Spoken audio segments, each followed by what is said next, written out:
క్రమంలో కొంతమంది వ్యక్తులు ఒక మిర్చి లోడ్ లారీ అదేవిధంగా ఒక కారు తోటి అనుమానాస్పదంగా ఉందని మాకు సమాచారం వెంటనే నేను మరియు రంజిత్ ఎస్ఐ అదేవిధంగా మా సిబ్బందితో కలిసి వెళ్ళి అట్టి వ్యక్తులను అదుపులో తీసుకోవడం జరిగింది.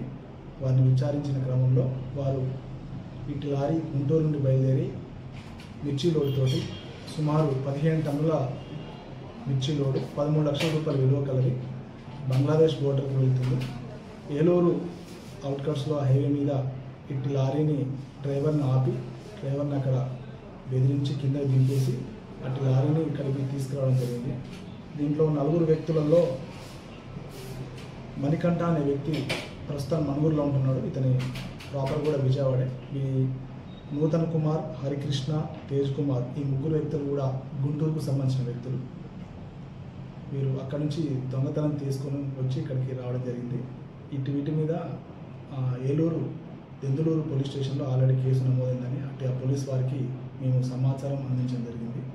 తదుపరి లీగల్గా వారికి ఇట్టి లారీని మరియు కారు